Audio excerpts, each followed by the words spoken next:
আসসালামু আলাইকুম প্রিয় এলাকাবাসী।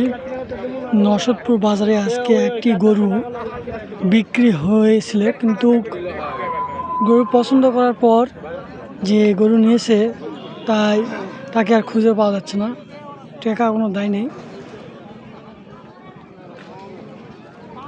৬৩,০০০ টাকা দিয়ে গরু কেনার কথা কয়ে তিনি গরুর মালিক এবং সাপ যারা করে তাদেরকে রেখেই চলে গেছে। প্রায় ১-১.৫ ঘন্টা হলো, আর আসতেছে না।